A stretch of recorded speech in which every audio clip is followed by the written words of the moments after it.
Tokrat o najbolj glasbeni Hondi Jazz. Pa o težko pričakovanem preizkusu Volkswagena ID.3. In čas je, da elektromobilnost pogledamo z današnjimi očmi. Govorili bomo o domačih električnih polnilnicah.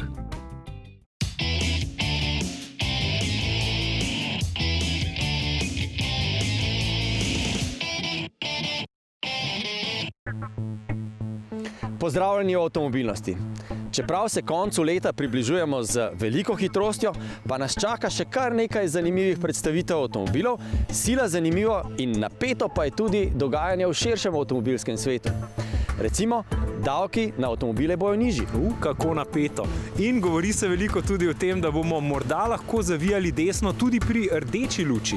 Kaj pa to, da bojo motocikli obdavčeni tisti, ki se jih proda najmanj, bojo obdavčeni manj, tisti, ki se pa res prodajo, 80% trga delajo, tisti bojo pa bolj obdavčeni. Kar 80% moto posla pa se v Sloveniji dela z motocikli nižjih kubatur, kar pomeni, da bo prihodnje leto, če bo taka obdavčitev ostala, za prodajo motociklov sila težavna. Ponavadi testiramo avtomobile, no tokrat pa bomo testirali aplikacijo na mobilnem telefonu, eno najbolj vozniških aplikacij pri nas, aplikacijo, ki jo redno uporablja kar 51.000 slovenskih voznikov. Uporabljajo pa zato, ker imajo od uporabe prav posebne, prav konkretne finančne koristi. Ampak od tako množične uporabe te aplikacije imamo pravzaprav koristi prav vsi Slovenci. Namreč aplikacija Drive umirja slovenski promet in zvišuje varnost na slovenskih cestah. Ampak če naprej povzamemo, gre za aplikacijo, ki spremlja naš način vožnje in to našo vožnjo tudi ocenjuje. Kako to počne?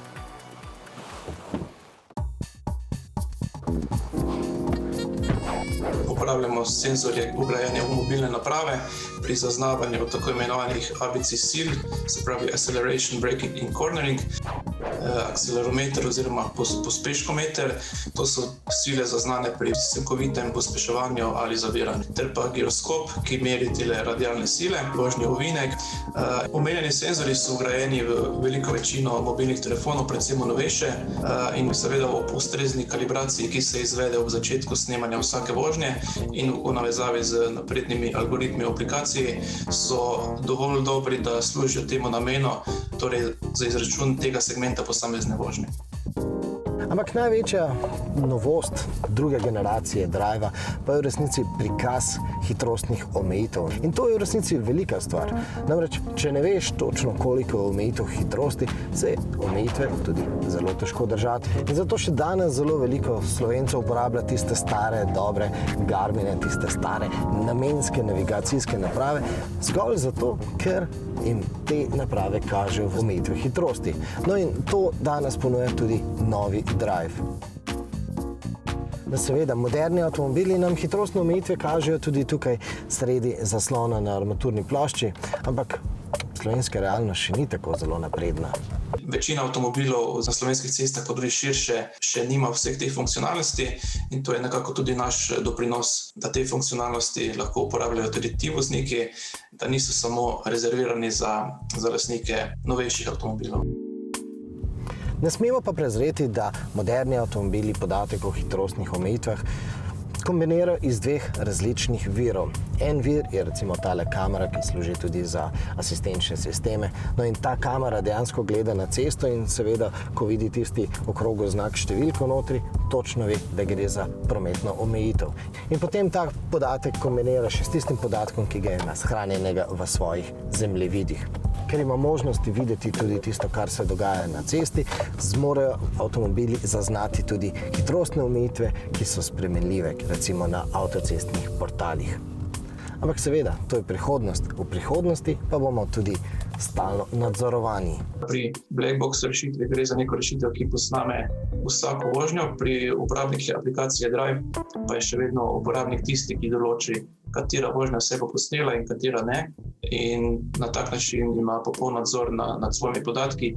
V vsakem primeru pa so podatki, v našem primeru, vedno last uporabnika in so procesirani samo za namen ocene vožnje.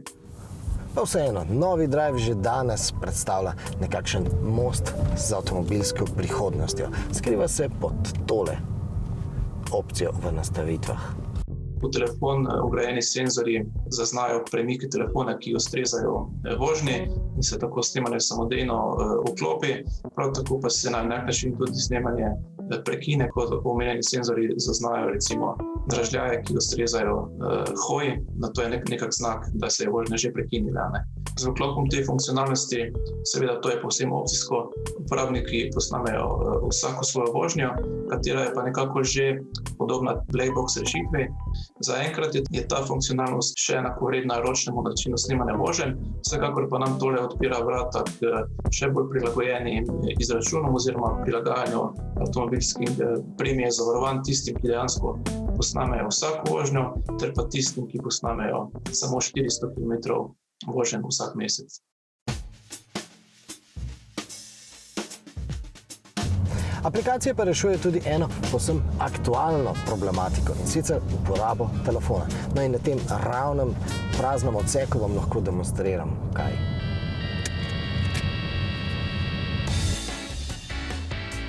Seveda sem s to demonstracijo močno pokvaril moj skor, se pravi mojo oceno, povprečno oceno vožnje.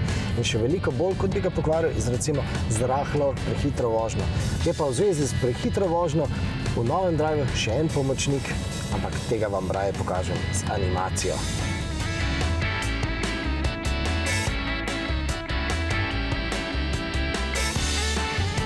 No, iz izkušenj vam povemo, da aplikacija Drive dopušča tudi izmerno dinamično vožnjo, se pravi nekako hitro pospeševanje, ampak nekako zelo linearno, tako kot pri kakšnih hibridih. Nikakor pa ne mara sunkovitega pospeševanja in pa dirkaškega poznega zaviranja pred ovinkom. Ampak a vam povemo, kje mi vidimo največjo priliko za izboljšavo Driva? V tem, da bo začel kaznovati tudi prepočasne voznike. Počasna vožnja pač ni nujno tudi bolj varna vožnja. Zagotovo pa tudi ne dviga varnosti na slovenskih cestah.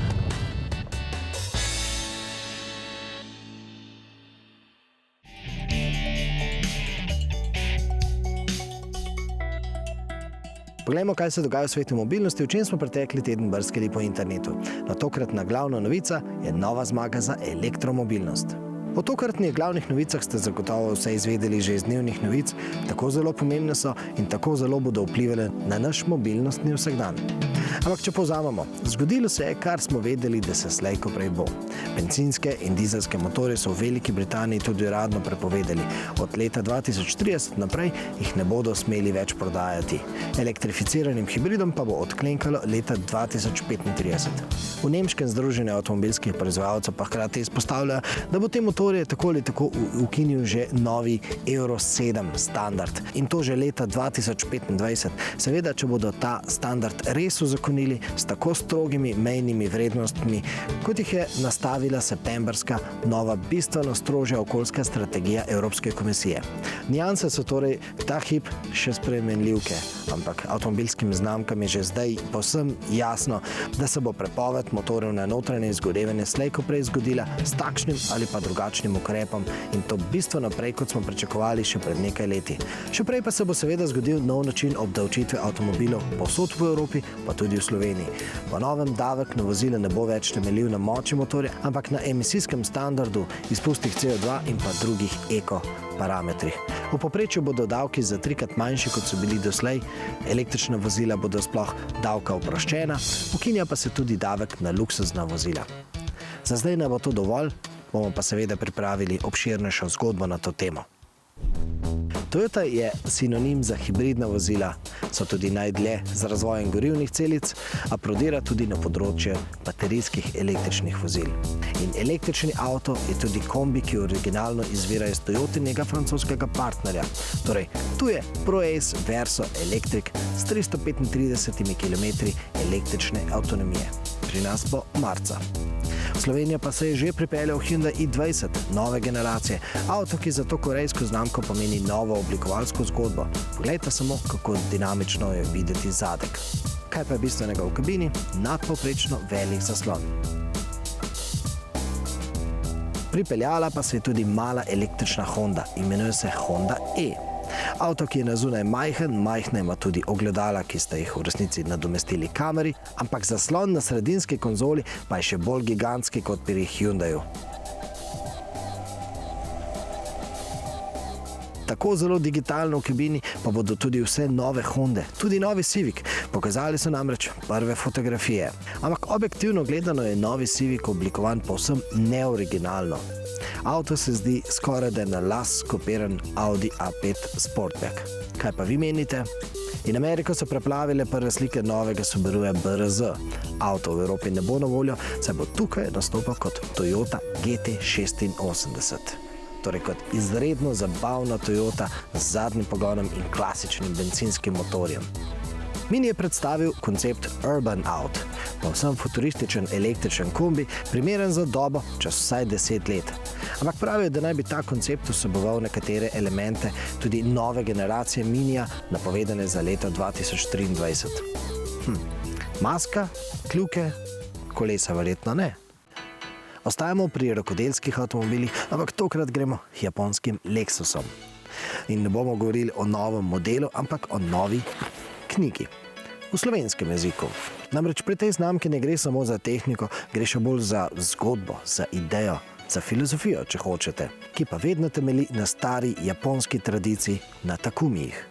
Torej na mojstrih najvišjega kova. Vstopili pa smo v zadnji teden glasovanja za slovenski avto leta 2021. Obiščite MMC, kliknite na glasovnico in oddajte svoj glas. V prihodnji oddaji vam povemo, katerih 5 novih avtomobilov tega leta bo vstopilo v finalni del, v soboto 9. januarja pa nas čaka finalna prireditev na naši televiziji. In z vašim glasovanjem se uvrstite tudi v žreb za nagrade, čaka vas zlata Petrolova kartica za 1500 €, komplet Goodyearovih gum za vaš avto in pa mesec dni uporabe Fiatovega malčka. Za konec pa še ena iz dežele severnih obzorij. Kanadske oblasti prosijo svoje turiste, naj losom ne pustijo lizati avtomobilov. Losje so se namreč z leti naučili, da je sol s cest, ki se nabere na avtomobilih, prav slastna.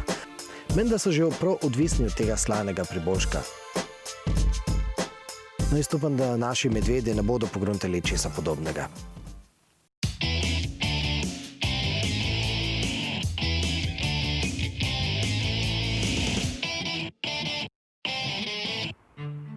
Korona, gor ali dol, modeli oziroma novi avtomobili še vedno prihajajo iz tovarn in tudi seveda na slovenske ceste. Predstavljamo vam dva zelo tiha. Ja, povsem električnega Volkswagena ID.3 in hibridnega Honda Jazz.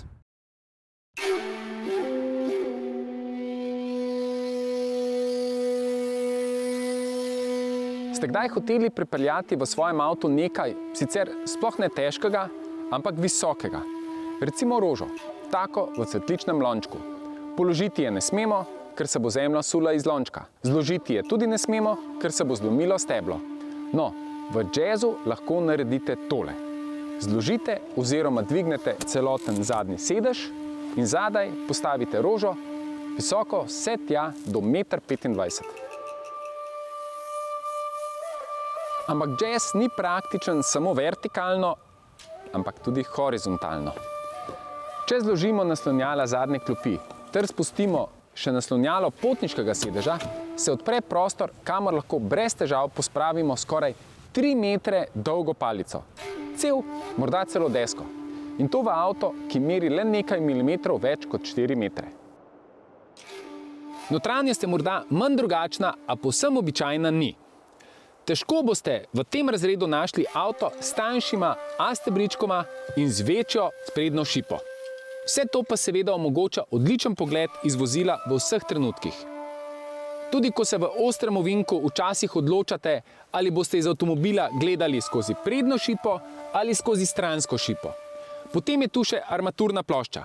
Zaslon pred voznikom sicer ni največji, a s preprosto grafiko vozniku razločno pokaže vse informacije, ki jih potrebuje. Potem je tu še osrednji zaslon, spet ni med večjimi, ampak je pregleden ter enostavno uporaben. Podrobnejše vam jazzove prednosti pokomentiramo v daljšem testu na spletni strani rtvslo.si in na našem YouTube kanalu. A na kratko je naša ocena povsem jasna. V kabini je vse zelo preprosto, domiselno in predvsem učinkovito. In enako velja tudi za jazzovo vožnjo. Sodobni hibridni sklop deluje uglajeno, kompliciranja ni. Bencinski 4-valjnik zalaga generator, ki polni litij-ionsko baterijo, nato se preko električnega motorja pogon vrši na prednji kolesi. Baterija je majhna, se hitro sprazni, a se tudi zelo hitro napolni. Vlogo menjalnika prevzema že omenjeni električni generator, ki je z motorjem na notranje izgorevanje neposredno povezan. Le pri polnem pospeševanju obratujeta oba motorja, pri čemer se motorni zavrtljaji takoj zavrtijo precej visoko, tudi zato, da čim prej zagotovijo električno energijo za pogonski sklop. Posledično je zvok podoben tistemu, ki ga proizvaja CVT menjalnik. To pomeni, da je vožnja pri nizkih vrtljajih udobna in uglajena, pri odločnem pospeševanju ali pri vožnji po avtocesti pa je motor nadpovprečno glasen. Enako je s porabo goriva. Pri uglajeni mestni vožnji in na našem nornem krogu je znašala le nekaj več kot 4 litre. Pri odločni, dinamični vožnji ali pri vožnji po avtocesti pa se lahko ta tudi podvoji.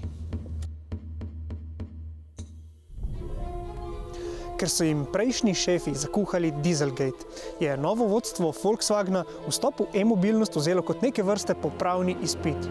In ID.3 je hrbtenica Volkswagenove prihodnosti. Je prvi model zgrajen na novi platformi MEB in električni ekvivalent hrbtenice sedanjosti Golfa. In za modelom ID.3 oziroma ID.3, kot pravijo Nemci, bo na tej isti platformi sedel tudi električni Tiguan pa električni Passat. Vsi bodo imeli seveda nekoliko drugačna imena, ki se bodo začela z ID.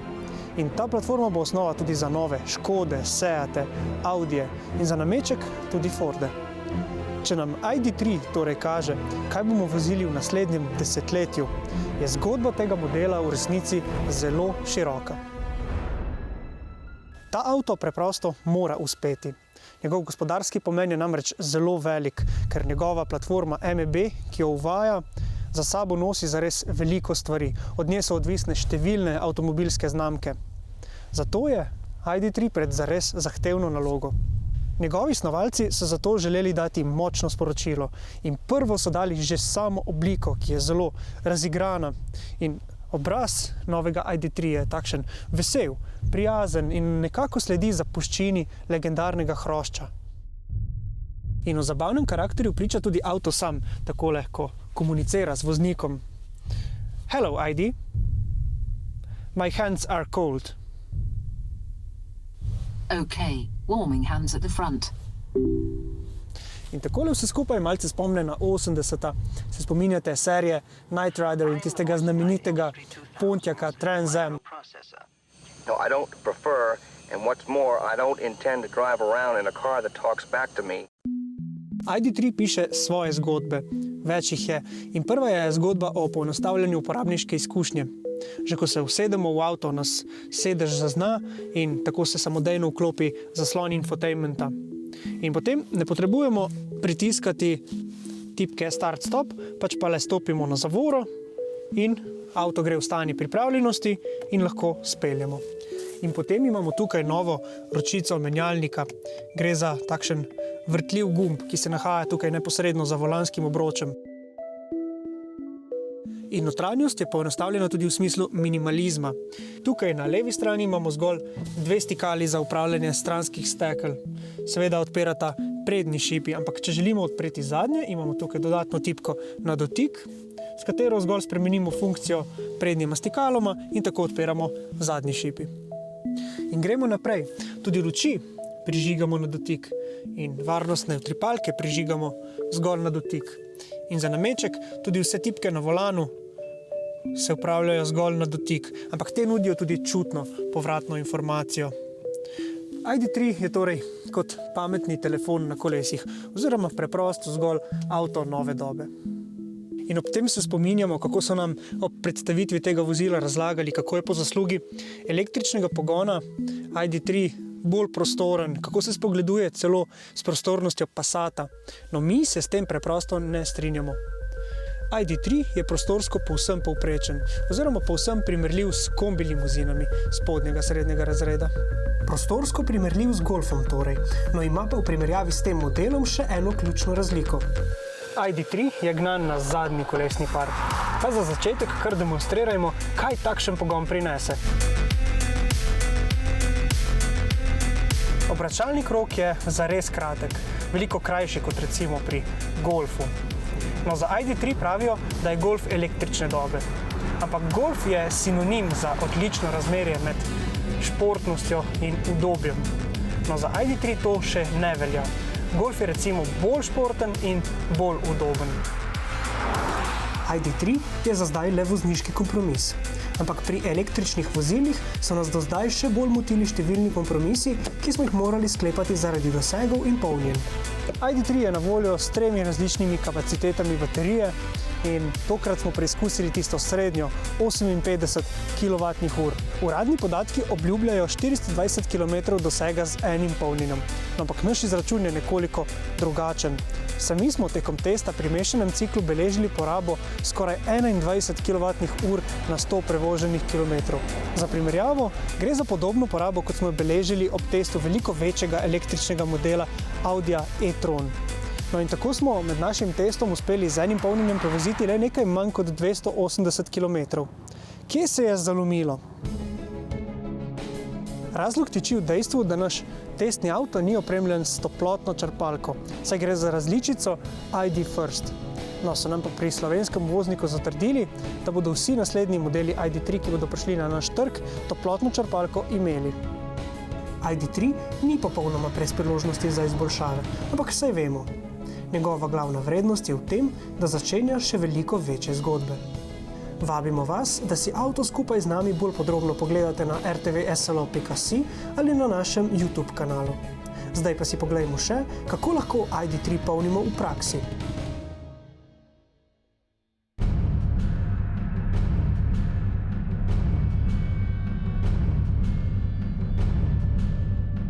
V prvi fazi elektromobilnosti v Sloveniji je marsikateri navdušenec te zelene avtomobile promoviral tudi s tem, da jih je povsem enostavno polniti. Doma, v službi, pred trgovino, na ulici, skratka, kjerkoli najdemo kakšno šuko vtičnico ali pa takšno avtodomarsko vtičnico. Ampak potem smo mi, manj navdušeni takšnimi štromarskimi zadevami, hitro podvomili v te trditve, sploh takrat, ko so nam skozi priprto okno pomolili električni podaljšek, tistega najcenejšega.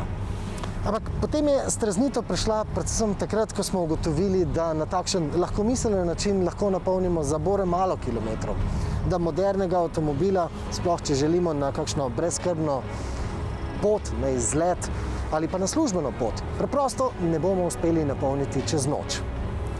In čas je, da na elektromobilnost pogledamo s današnjimi očmi, z stališča udobja. Čas je, da naredimo elektromobilnostni svetovalnik letnika 2021. Danes je torej pogoj za udobno rabo električnega avtomobila pametna domača polnilnica.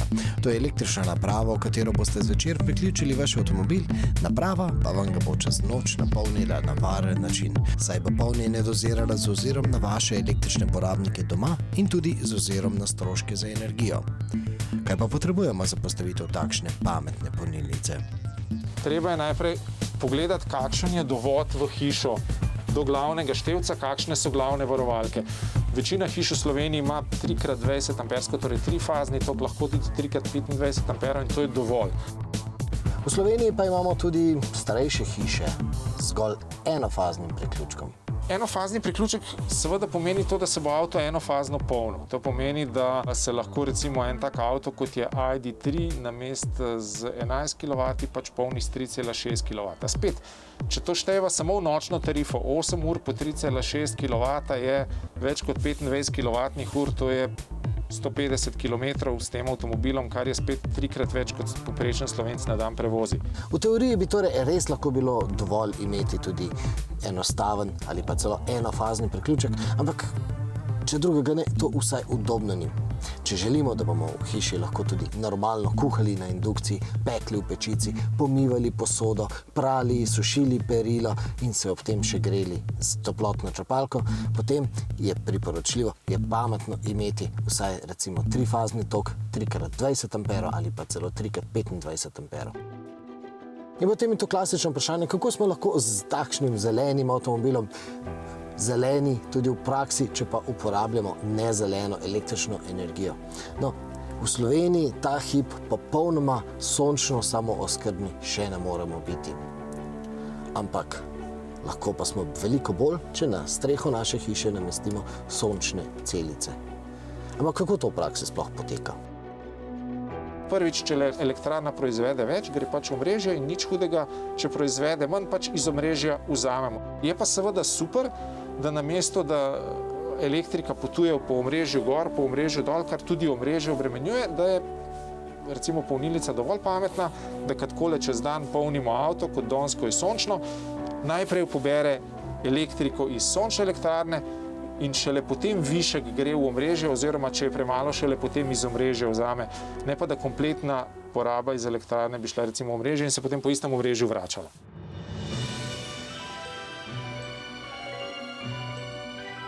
Veliko se govori o tem, da naj bi Uber zapeljal na slovenske ceste. Še več se govori o tem, da bodo kazni za prehitre voznike nižje, ampak prav nič pa se ne govori o tem, da bi morale biti bistveno bolj učinkovite kazni za vinjene voznike.